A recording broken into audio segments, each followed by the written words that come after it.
Hello students, स्वागत है आप सभी का math made easy for you YouTube channel पर। और आज हम करेंगे क्लास 10th का चैप्टर नंबर 9 जो कि है सम एप्लीकेशंस ऑफ ट्रिग्नोमेट्री। ठीक है, इस चैप्टर में हम प्रीवियस 3 वीडियोस बना चुके हैं जिसमें हमने इंट्रोडक्शन और क्वेश्चन नंबर 1 to 12 को कवर अप किया है। और इसी एक्सरसाइज को ख़त्म करने के लिए आज हम 12 से लेके 16 तक के क्वेश्चंस को कवर अप करेंगे। तो जिस किसी बच्चे ने प्रीवियस वीडियोस को नहीं देखा है, लिंक आपको डिस्क्रिप्शन में मिल जाएगा, इंट्रोडक्शन क्लास का भी और जो क्वेश्चंस मैंने कवर अप किए हैं उनका भी। वहां पर जाके आप उन वीडियोस को जरूर देखिएगा। ठीक है, आपको उन वीडियोस का, उन क्वेश्चंस के जितने भी क्वेश्चन मैंने कराए, पूरा डिटेल सॉल्यूशन आपको वहां मिल जाएगा। तो आज हम शुरू करेंगे क्वेश्चन नंबर 13 के साथ। तो देखिए, क्वेश्चन नंबर 13 हमारे सामने है। As observed from the top of a 75-meter high building from the sea level, the angle of depression of two ships are 30 and 45 if one ship is exactly behind the other on the same side of the lighthouse. Find the distance between two ships. ठीक है, एक सी level से question number 13 हमारे सामने है। ये मान लीजिए हमारा सी लेवल है और ये लाइट हाउस है। ठीक है, लाइट हाउस की जो हाइट है वो क्वेश्चन में 75 मीटर हमें दे रखी है। ठीक है, और क्वेश्चन में ये साफ साफ कहा गया है कि जो दोनों शिप्स हैं वो एक के पीछे एक है। इसका मतलब दोनों एक ही साइड होंगी। एक शिप मान लीजिए यहाँ पर है और दूसरी शिप मान लीजिए यहाँ पर है, और यहाँ से एंगल ऑफ डिप्रेशन बन रहा है, एक यहाँ पर और एक यहाँ पर। ठीक है, दोनों शिप्स पे एंगल ऑफ डिप्रेशन बन रहा है। ठीक है, अब यहाँ पर हमें एक चीज ये समझनी है कि एंगल ऑफ डिप्रेशन अगर बन रहा है तो यहाँ पर क्वेश्चन में सिर्फ ये कहा गया कि एक से 30 डिग्री है, एक से 45 डिग्री है। ठीक है, अब यहाँ से आपको ये समझना है कि 30 कौन सा है और 45 कौन सा है। ठीक है, अब यहाँ से ये देखिए कि जितना हम बिल्डिंग या जो भी चीज हमें दी गई है, जितना उसके नजदीक जाते जाते हैं एंगल जो है बढ़ता जाता है। ठीक है, जैसे एग्जांपल के तौर पे अगर मैं आपको ये चीज बताऊं, मान लीजिए ये एक बिल्डिंग है और यहाँ पर तो 90 डिग्री होगा। ठीक है, एक पॉइंट यहाँ ऐसे है। ठीक है, ये देखिए ऐसे सबसे दूर वाला एंगल जो है वो सबसे ज्यादा होगा। ठीक है, सबसे कम होगा। जैसे जैसे हम बिल्डिंग के पास आते जाएंगे, एंगल देखिए यहाँ आते जाएंगे तो एंगल 90 डिग्री तक बढ़ता जाएगा। ठीक है, जैसे जैसे हम बिल्डिंग के पास आते जाएंगे एंगल जो है वो इंक्रीज होता रहेगा। ठीक है, अब आपको यहीं से ये चीज ध्यान रखनी है कि ऐसे जब भी कोई क्वेश्चन आएगा तो वहां पर आपको ये ध्यान रखना है कि जैसे जैसे जो बिल्डिंग दी है या फिर और कोई ऑब्जेक्ट है या कोई भी जो हमें क्वेश्चन के अकॉर्डिंग जो भी चीज़ दी है, जैसे जैसे आप उसके नज़दीक जाएंगे वैसे ही आपका जो एंगल है वो बढ़ता जाएगा। ठीक है, एंगल जो है इंक्रीज होता जाएगा। ठीक है, तो अब इसका मतलब साफ है कि यहाँ एंगल 30 डिग्री होना चाहिए और यहाँ एंगल 45 डिग्री होना चाहिए। ठीक है, आपको समझ में आ गई होगी ये चीज़। ठीक है, जितना नज़दीक जाएंगे उतना एंगल इंक्रीज करना है। ठीक है, तो दूर हो गए तो 30 डिग्री, पास है तो 45 डिग्री। ठीक है, अब मैं इनके नाम दे देता हूँ ए, बी, सी और डी। ए, बी, सी और डी। ठीक है, तो यहां पर जो ये लाइट हाउस है ये 90 डिग्री बना रहा होगा। ठीक है, यहां पर जो ये लाइट हाउस है 90 डिग्री बनाएगा। हमें डिस्टेंस क्या निकालना है? दोनों शिप्स के बीच का डिस्टेंस निकालना, मतलब हमें सी डी की वैल्यू को निकालना है। ठीक है, अब यहां पर देखिए दो ट्रायंगल हमारे सामने बन रहे हैं जिसमें 90 डिग्री आ रहा है। कौन सा है? एक है ए बी सी और दूसरा है ए बी डी। इन दोनों ट्रायंगल में आप क्या करिए? ट्रिग्नोमेट्री अप्लाई कीजिए। तो पहले हम बात करते हैं इन ट्रायंगल ए बी सी की। तो यहाँ tan थीटा अप्लाई करेंगे। क्यों? क्योंकि परपेंडिकुलर दे रखा, हमें बेस की वैल्यू चाहिए। ठीक है, तो tan theta equals to perpendicular upon base होता है। यहाँ थीटा की वैल्यू 45 डिग्री है। परपेंडिकुलर थीटा के सामने वाली साइड परपेंडिकुलर होती है। ठीक है, तो परपेंडिकुलर होगा ए बी अपॉन में बी सी। tan 45 1 होता है। ए बी की वैल्यू 75 अपॉन बी सी, तो बी सी की भी वैल्यू कितनी आ जाएगी? 75 मीटर आ जाएगी। ठीक है, बी सी की भी वैल्यू हमारी 75 आ जाएगी। अब दूसरे ट्रायंगल में अप्लाई कीजिए in triangle A B D, A B D. ठीक है, यहां पर भी tan थीटा अप्लाई करेंगे। वो भी क्या होगा? Perpendicular upon base. ठीक है स्टूडेंट्स, आपको ध्यान रखनी है ये चीज। ठीक है, मैक्सिमम क्वेश्चन में tan थीटा ही अप्लाई हो रहा है। ठीक है, जितने भी क्वेश्चन, अगर बच्चों ने प्रीवियस वीडियो देखी है आप सभी ने मेरे, तो वहां पर आप देखेंगे कि मैक्सिमम क्वेश्चन में 90% क्वेश्चंस में हमने tan थीटा ही अप्लाई किया है। ठीक है, क्योंकि या तो हमसे कभी बेस पूछा जा रहा है या कभी परपेंडिकुलर पूछा जा रहा है। तो बेस और परपेंडिकुलर का रिलेशन किस में होता है? tan में होता है। ठीक है, अब यहाँ पर देखिए tan थीटा मतलब कि थीटा कितना है इस ट्रायंगल में? देखिए ए बी डी की बात करें तो थीटा कितना है? 30 डिग्री है। परपेंडिकुलर सेम रहेगा ए बी, क्योंकि 30 के सामने भी तो ए बी ही साइड है, लेकिन इसमें जो बेस होगा वो पूरा बी डी आएगा, ठीक है, ये ध्यान रखना आपको, बेस पूरा B D. tan 30 equals to 1/√3, A B कितना है 75। अच्छा बी डी को क्या मैं ऐसे लिख सकता हूँ B C plus C D, ठीक है, बात तो वही है क्योंकि पूरा बी डी है, बी डी को कैसे लिख लिया B C plus C D, B C plus C D, ठीक है, क्रॉस मल्टीप्लाई कर दीजिए, B C plus C D इधर 1 से मल्टीप्लाई होगा, ठीक है, B C plus C D equals to 75√3, 75√3। अच्छा अब एक चीज ये बताइए कि बी सी की वैल्यू अभी अभी 75 हमने निकाली थी, तो यहाँ बी सी की जगह मैं 75 रख सकता हूँ, ठीक है, अब ये 75 उधर जाके माइनस होगा, तो 75√3 माइनस 75, तो यहाँ आप देखेंगे तो सी डी की जो वैल्यू आ जाएगी, सी डी की जो वैल्यू आ जाएगी वो क्या आ जाएगी, 75 को कॉमन निकाल लीजिए, √3 - 1 मीटर हमारा इसमें आंसर आ जाएगा, ठीक है, √3 - 1 मीटर हमारा इसका आंसर आ जाएगा, ठीक है। कोई और ये मुश्किल क्वेश्चन नहीं है, ऐसे क्वेश्चंस हम कर चुके हैं, ठीक है। बस आपको ये चीज़ जो मैंने बताई ये ध्यान रखनी है कि जैसे जैसे मान लीजिए कोई बिल्डिंग दी है, कोई ऑब्जेक्ट है जहाँ से एंगल ऑफ डिप्रेशन बन रहा है, ठीक है, जैसे जैसे हम उसके नज़दीक जाते जाएंगे, ठीक है, एंगल हमारा उतना ही इंक्रीज होता चला जाएगा। तो क्वेश्चन के अकॉर्डिंग हमें 30 और 45 दिए थे, तो दूर वाला 30 और पास वाला 45 डिग्री होना चाहिए, ठीक है। तो एक बारी के लिए फटाफट आप इसको उतारिए, फिर हम नेक्स्ट क्वेश्चन करेंगे।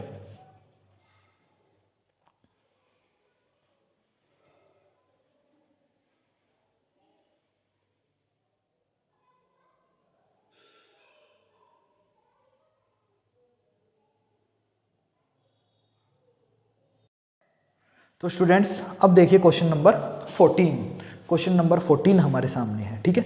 अब जो बच्चे नहीं उतार पाए हैं आप वीडियो को रोक के आराम से उतारिएगा, ठीक है। मैं इसलिए रब करके ही कंटिन्यू करता हूं ताकि आपका टाइम बचे और वीडियो की लेंथ जो है वो छोटी रहे, ठीक है। तो अब देखिए क्वेश्चन नंबर 14 हमारे सामने है। A 1.2 metre tall girl sports a balloon moving with the wind in a horizontal line at the height of 88.2 metre from the ground, ठीक है। अब जो बैलून है एक हॉरिजॉन्टल लाइन में जो विंड के साथ फ्लो कर रहा है, ठीक है। होता क्या है, जैसे बैलून अगर उड़ रहा है तो कभी उसकी हाइट बढ़ भी सकती है, ठीक है। तो लेकिन ये मान के चलना है कि विंड जो बैलून है वो हॉरिजॉन्टल मूव कर रहा है, ठीक है, ठीक है। The angle of elevation of the balloon from the eyes of girl at a instant is 60 degree, ठीक है। पहले जो उसने बलून को देखा तो उसकी आईज से जो एंगल ऑफ एलिवेशन बना वो 60 डिग्री बना है। After some time the angle of elevation reduce to 30 degree, ठीक है। और कुछ टाइम बाद जब बैलून ने कुछ डिस्टेंस कवर अप किया तो जो एंगल हो गया वो 30 डिग्री हो गया। Find the distance travel by the balloon during the interval. हमें ये बताना है कि उस इंटरवल के टाइम पे बैलून के द्वारा कितना डिस्टेंस ट्रेवल किया गया है, और इसकी फिगर आपको क्वेश्चन में दे ही रखी है, ठीक है। फिर भी मैं एक बार बना देता हूं क्योंकि हमें इसमें से एक्स्ट्रा वैल्यूज को हटाना पड़ेगा, ठीक है। अब देखिए ये मान लीजिए ये लड़की की हाइट है, ठीक है, ये लड़की की हाइट है।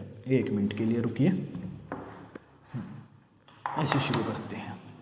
ये मान लीजिए ग्राउंड है, ग्राउंड पे ये लड़की खड़ी है इधर तक, इसकी हाइट है 1.2 मीटर।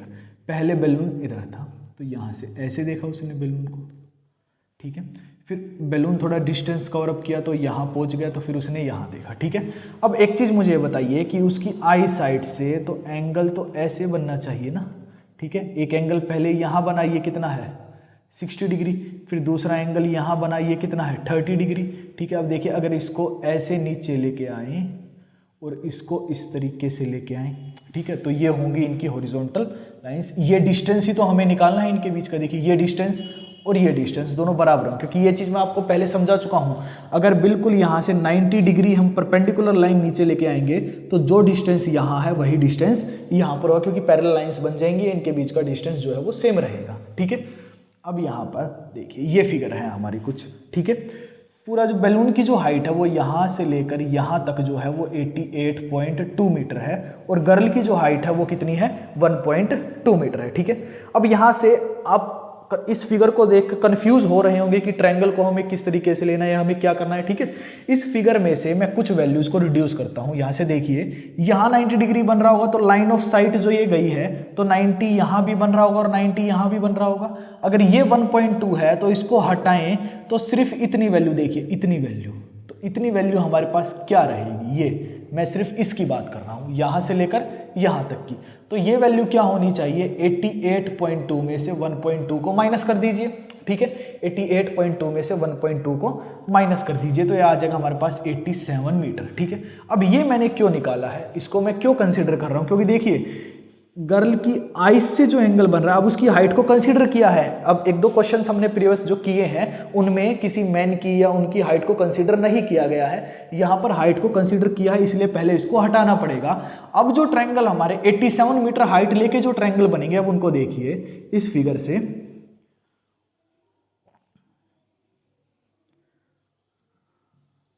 यहाँ पर पहला बैलून यहाँ है, ठीक है, और फिर वो यहाँ चला गया ऐसे। इस पॉइंट को मान लीजिए ए, बी, सी, डी और ई, ये दोनों 90 डिग्री बना रहे हैं। इसकी हाइट अभी ये मैंने निकाली, ये इतना ही तो है। देखिए ये पोर्शन जो यहाँ है तो इसकी हाइट है 87 मीटर, और यहाँ भी 87 मीटर ही होगा फिर, ठीक है, यहाँ भी 87 ही होगा, ठीक है। अब ये जो पूरा एंगल है ये 60 डिग्री का है, ये एंगल कितना है 30 डिग्री का है, ठीक है। अब हमारे पास दो ट्रायंगल यहाँ से निकल के आए हैं ए बी ई, ठीक है। ए बी ई में जो एंगल ऑफ एलिवेशन है वो कितना है 60 डिग्री है, और परपेंडिकुलर जो यहाँ पर मतलब जो बैलून की जो हाइट है बी ई, ये कितना है 87 मीटर है, ठीक है। तो आइए इन ट्रायंगल ए बी ई यहाँ पर अप्लाई करेंगे tan theta equals to perpendicular upon base, ठीक है, क्योंकि परपेंडिकुलर तो है ही, हमें क्या चाहिए बेस चाहिए, क्यों, हमें बी सी का डिस्टेंस निकालना है। इतना डिस्टेंस ही तो बैलून ट्रेवल करेगा, ठीक है, और ये डिस्टेंस और ये बराबर होगा, मतलब क्वेश्चन में हमें बी सी की वैल्यू को निकालना है, ठीक है।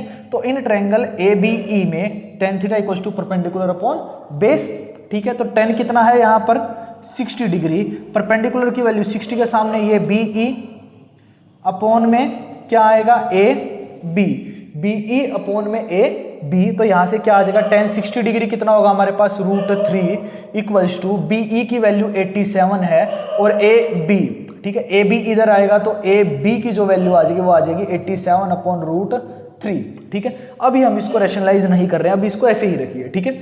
दूसरे ट्रायंगल पे आइए, कौन सा है इन ट्रायंगल ए सी डी, ये देखिए ए सी डी ट्रायंगल में मैं इसकी बात कर रहा हूं, ए सी डी, इस वाले ट्रायंगल की बात मैं कर रहा हूं, इन ट्रायंगल ए सी डी, ठीक है। ए सी डी में एंगल कितना है, angle of elevation 60 degree, 30 degree.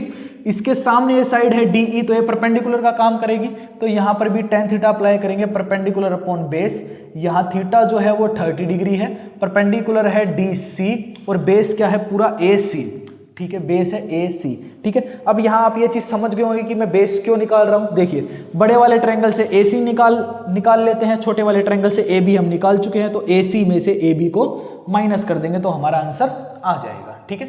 ए सी में से ए बी को माइनस कर देंगे, आंसर आ जाएगा, ठीक है। अब देखिए यहाँ पर tan 30 degree 1/√3 equals to D C की वैल्यू क्या है 87 अपॉन में ए सी, तो ए सी इधर जाएगा, ए सी की √1 से मल्टीप्लाई होगी 87 की √3 से, तो ए सी हमारे पास आ जाएगा 87√3, ठीक है। ए सी की वैल्यू हम निकाल चुके 87√3, ठीक है।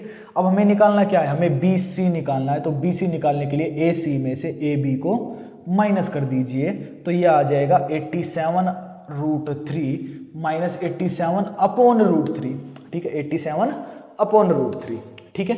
अच्छा एलसीएम √3 आ जाएगा हमारे पास, ठीक है, एलसीएम क्या आ जाएगा हमारे पास √3 आ जाएगा, या मैं इसको इधर करता हूँ, आपको विजिबल नहीं हो पा रहा है तो ये देखिए, ये वैल्यू हम पूरी यहाँ सॉल्व करते हैं, तो ये है 87√3 माइनस 87 अपॉन √3, ठीक है।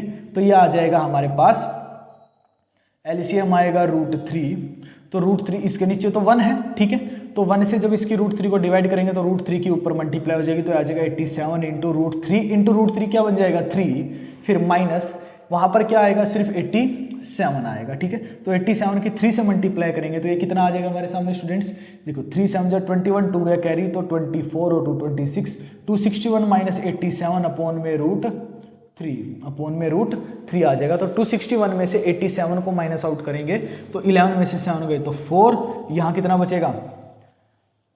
बचेगा, ये 25 बचेगा, 25 में से 8 जाएंगे तो हमारे पास कितना आ जाएगा, ये 17 174 अपॉन 3, ठीक है, 174 अपॉन रूट 3 आ जाएगा। अब इसको रूट 3 को रेशनलाइज कर लेते हैं, रूट 3 अपॉन रूट 3, ठीक है, तो ये बन जाएगा 174 रूट 3 अपॉन में 3 से इसको काटेंगे तो 3 5 जा 15, 2 बचेगा, ठीक है, तो 24 बन गया, 3 8 जा 24, तो 58 रूट 3 मीटर जो है हमारा इसका आंसर आ जाएगा। 58 रूट 3 मीटर हमारी जो क्या हो जाएगी, बैलून जो है बी से सी तक के डिस्टेंस को कवर अप करेगा, ठीक है। आई होप आपको ये समझ में आ गया होगा, ठीक है। थोड़ा सा जो क्वेश्चन है लेंथी तो मैं नहीं कहूँगा, क्योंकि हमें फिगर को समझना था अच्छे से। फिगर जैसे ही आप समझ पाए कि किस तरीके से 1.2 को इसमें से हटाना है, 87 को किस तरीके से लेना है, तो उसके बाद क्वेश्चन तो ईजी ही है, ठीक है। अब इसको फटाफट एक बार उतारिए, फिर करेंगे नेक्स्ट क्वेश्चन।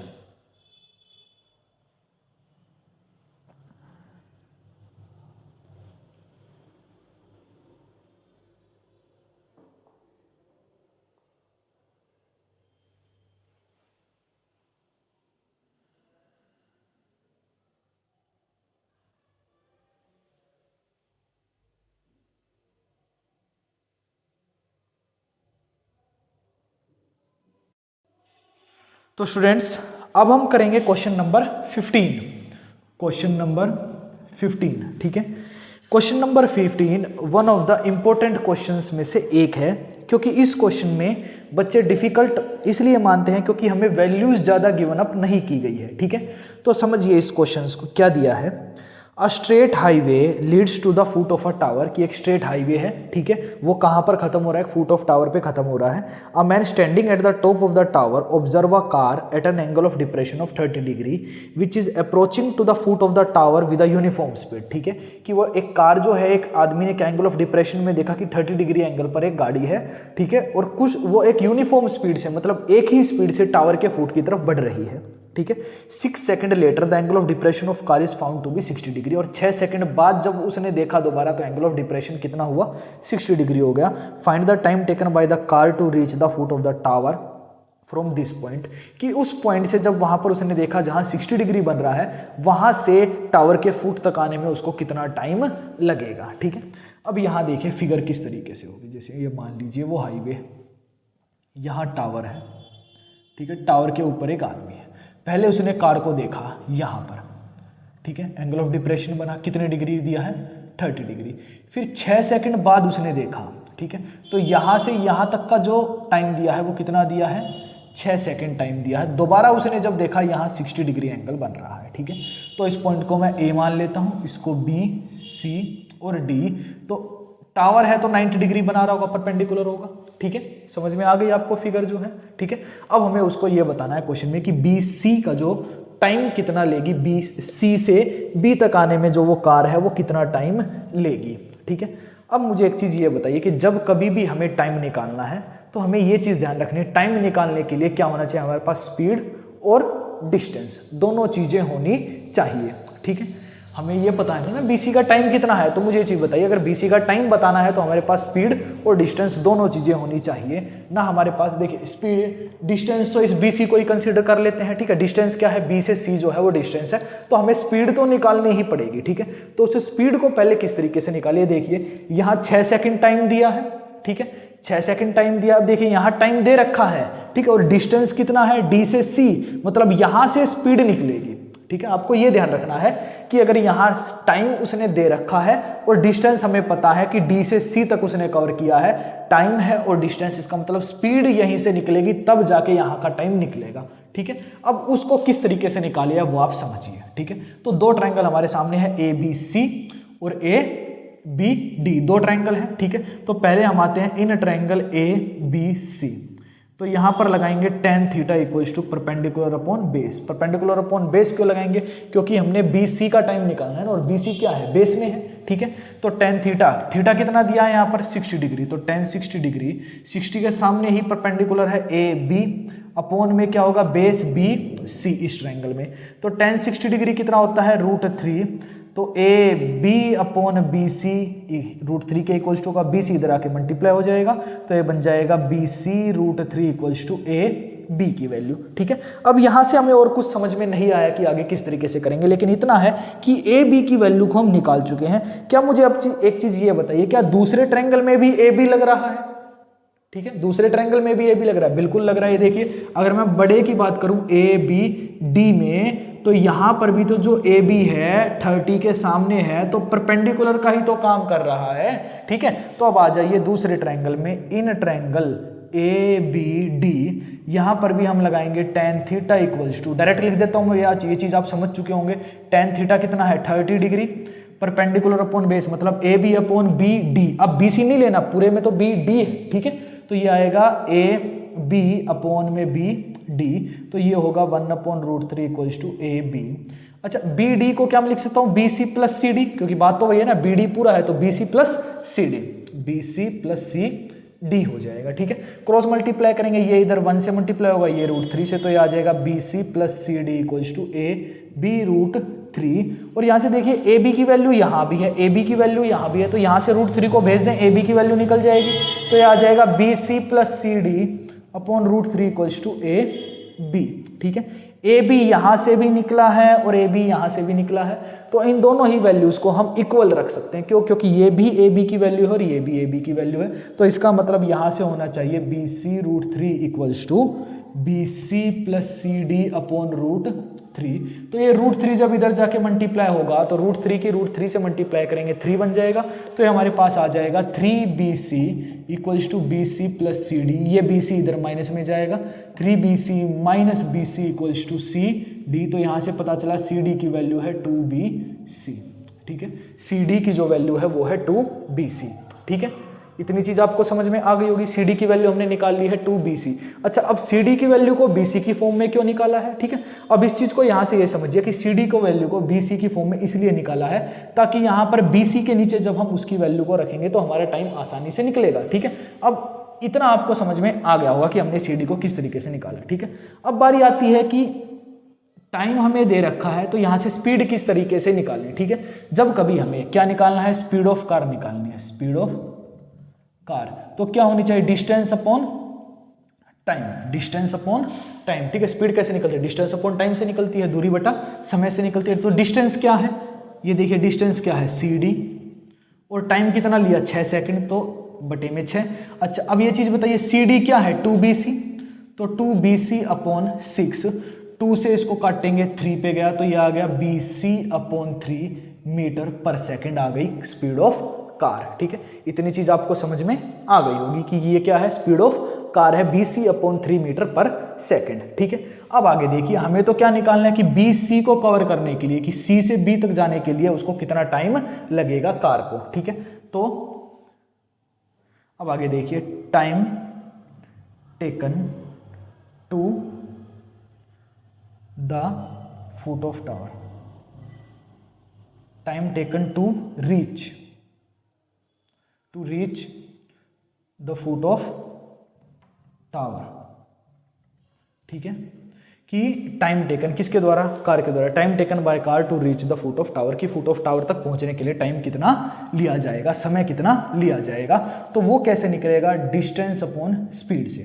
ठीक है, क्योंकि टाइम निकाले डिस्टेंस अपॉन स्पीड आएगा। ठीक है, स्पीड निकाले तो डिस्टेंस अपॉन टाइम आया था। ठीक है, अच्छा डिस्टेंस कितना है, डिस्टेंस तो हमारे पास bc ही है। ठीक है, bc है। अच्छा स्पीड कितनी है, देखिए bc अपॉन 3, तो इसके नीचे आएगा bc अपॉन 3। ठीक है, अब ये 3 जो है नीचे, ये ऊपर जाके मल्टीप्लाई होगा bc से, तो यहाँ से हमारे पास आ जाएगा bc मल्टीप्लाई 3 अपॉन bc, तो bc से bc कैंसिल आउट हो जाएगा, आ जाएगा 3 सेकेंड हमारा इसका आंसर आ जाएगा। इसका आंसर हमारे पास क्या आ जाएगा स्टूडेंट्स, 3 सेकेंड हमारा इसका आंसर आ जाएगा। ठीक है, अब आपको इस क्वेश्चन को बिल्कुल ध्यान से समझना है। सबसे पहले मैं एक बार फिर से ये बता देता हूँ आपको, सबसे पहले हमने क्या किया, ABC ट्रायंगल में पहले हमने tan थीटा अप्लाई किया, तो AB की वैल्यू आ गई bc √3। ठीक है, फिर हमने दूसरे वाले ट्रायंगल में अप्लाई किया, तो यहाँ से भी हमने AB की वैल्यू को निकाला bc plus C D upon √3। फिर जब इन दोनों वैल्यूज AB की हैं तो यहाँ से इक्वेट करके हमारे पास आया CD इक्वल्स टू 2bc। ठीक है, CD की वैल्यू को हम BC की फॉर्म में लेके आए। ठीक है, BC की फॉर्म में क्यों लेके आए, क्योंकि यहाँ से देखिए कि जो स्पीड आनी थी ठीक है, जो स्पीड यहाँ से हम निकालना चाहते थे, ठीक है, वो हम BC की फॉर्म में ही आनी चाहिए। क्यों आनी चाहिए? क्योंकि डिस्टेंस क्या है? BC है, ठीक है। यहाँ का अगर आपको टाइम निकालना है कि C से B तक जाने के लिए कितना टाइम लगा, तो डिस्टेंस जो है BC है, तो इस BC को हटाना पड़ेगा, तभी तो कोई न्यूमेरिकल वैल्यू आएगी ना। तो इसलिए हमने CD को BC की फॉर्म में निकाला, CD = 2BC। तो यहाँ से हमारे पास जो टाइम आया, वो जो स्पीड आई, वो क्या आई? BC/3 मीटर पर सेकेंड आई, ठीक है। उसके बाद जब हमने टाइम निकाला डिस्टेंस अपॉन स्पीड, तो डिस्टेंस क्या है? BC, स्पीड क्या है? BC/√3। ये देखिए, तभी दोनों BC वाली वैल्यूज जो है आपस में कैंसिल आउट होगी। अगर ये BC की फॉर्म में CD की वैल्यू को BC की फॉर्म में नहीं लेके आते, तो यहाँ से ये कैंसिल आउट नहीं हो सकती थी, ठीक है। फिर BC से BC कैंसिल आउट, 3 सेकेंड हमारा इसका आंसर आ चुका है, ठीक है। अब आपको ये क्वेश्चन जो है बिल्कुल अच्छे से समझ में आ गया होगा, ठीक है, कि किसी भी ऐसे टाइप के कुछ और क्वेश्चंस भी हैं, ठीक है, कुछ अलग क्वेश्चंस भी हैं, ठीक है, लेकिन वो बिल्कुल इसी तरीके के हैं, ठीक है।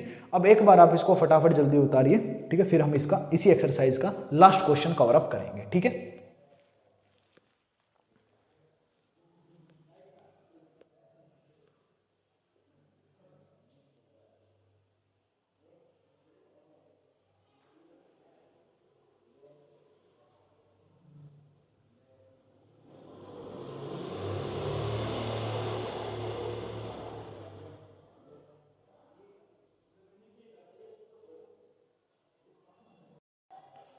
तो स्टूडेंट्स, अब हम कवर करेंगे इस एक्सरसाइज का जो लास्ट क्वेश्चन है हमारा, क्वेश्चन नंबर 16, ठीक है। क्वेश्चन नंबर 16 जो है हमारा, वो इस एक्सरसाइज का लास्ट क्वेश्चन है। तो देखिए, the angle of elevation of the top of a tower from 2 points at a distance of 4 metre and 9 metre from the base of the tower, ठीक है। ये देखिए, यहाँ पर ये चीज़ इंपॉर्टेंट है। जैसे ये देखिए, टावर है, ये ग्राउंड है, ठीक है, ये हमारे पास टावर है, ठीक है। 2 पॉइंट है, एक जो है वो 4 मीटर दूरी पर है, ये इतना जो डिस्टेंस है वो 4 मीटर है। दूसरा कहा गया है and 9 metre from the base of the tower, ठीक है, कि एक और यहाँ पर ये पॉइंट से एंगल ऑफ एलिवेशन बना है, ठीक है। अब यहाँ से ये जो 9 मीटर ये इतना नहीं है, from the base of the tower, तो ये है 9 मीटर, ठीक है। कुछ बच्चे गलती करते हैं, इतने को 9 मीटर ले लेते हैं और वहीं से गड़बड़ शुरू हो जाएगी, ठीक है। तो आपको ये चीज़ ध्यान रखनी है, ठीक है। In a straight line with it are complementary, ठीक है, और स्ट्रेट लाइन में है और ये दोनों के दोनों एंगल जो है ये कॉम्प्लीमेंट्री है। कॉम्प्लीमेंट्री मतलब पूरक कोण है, तो इसका मतलब इन दोनों का सम जो होना चाहिए वो 90 होना चाहिए, ठीक है। Prove the height of tower is 6 metre. हमें ये प्रूव करना है कि हाइट ऑफ टावर जो है वो 6 मीटर है, ये हमें प्रूव करना है। तो इस पॉइंट को मैं A, B, C और D मान लेते हैं। टावर है तो परपेंडिकुलर तो होगा, जाहिर सी बात है 90 डिग्री बना रहा होगा, ठीक है। अब यहाँ से एक चीज़ ये देखिए, एक तो एंगल यहाँ और एक एंगल यहाँ, ये दोनों ही एंगल एक दूसरे के कॉम्प्लीमेंट्री। अगर कॉम्प्लीमेंट्री है तो इसका मतलब ये दोनों ही मिलकर 90 डिग्री बना रहे होंगे, ठीक है। अगर इस एंगल को मैं थीटा मान लेता हूँ तो ये वाला एंगल होना चाहिए 90 डिग्री माइनस थीटा। क्यों? क्योंकि जैसे मान लीजिए न्यूमेरिकल वैल्यू में एग्जांपल लीजिए, मान लीजिए 30 है तो ये कितना होना चाहिए? 60 होना चाहिए। कैसे निकाला? 90 में से 30 को माइनस कर दिया, 60 आ गया। अब हमें इसकी वैल्यू भी नहीं पता तो मैंने इसको मान लिया थीटा, तो ये कितना होना चाहिए? 90 डिग्री माइनस थीटा, ठीक है। अब इन दोनों ट्रायंगल में यहाँ पर देखिए, बेस हमें पता है, हमें हाइट निकालनी है ना, हाइट को प्रूव करना है एक तरीके से कि 6 मीटर है। तो यहाँ पर क्या लेंगे? P और B का रिलेशन है तो tan थीटा अप्लाई करेंगे, ठीक है। तो ये हमारे पास आएगा इन ट्रायंगल ABC की बात करें तो tan theta equals to perpendicular upon base, तो यहाँ आ जाएगा tan theta equals to perpendicular है AB, बेस क्या है 4, पहले BC ही लिख लेता हूँ मैं, BC, ठीक है, बेस क्या है BC। तो ये हमारे पास आएगा tan theta equals to AB upon 4, ठीक है। अब दूसरे ट्रायंगल में आइए, इन ट्रायंगल ABD पूरे बड़े की बात कर रहे हैं, तो यहाँ भी tan थीटा अप्लाई करेंगे, tan theta equals to perpendicular upon base, लेकिन यहाँ थीटा कितना है? 90 डिग्री माइनस थीटा, ठीक है, 90 डिग्री माइनस थीटा है ना, तो वही वैल्यू आएगी 90 माइनस थीटा, ठीक है, इक्वल्स टू परपेंडिकुलर क्या है? AB, बेस क्या है 9, ठीक है, क्योंकि बेस की वैल्यू क्या है? ये देखिए, बेस की वैल्यू है BD।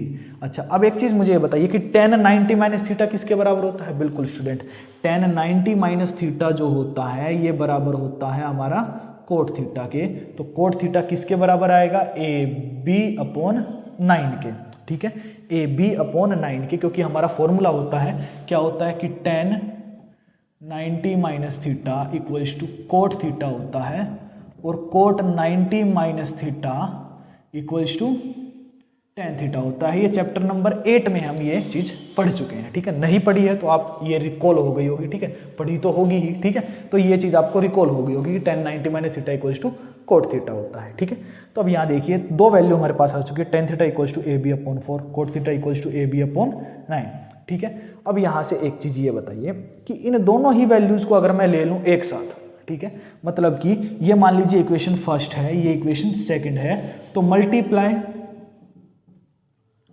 Equation first and equation second, तो जो राइट हैंड साइड है वो राइट हैंड साइड मल्टीप्लाई होगा, जो लेफ्ट हैंड साइड है वो लेफ्ट हैंड साइड मल्टीप्लाई होगा। तो ये आएगा tan theta multiply cot theta equals to AB/4 multiply AB/9, ठीक है।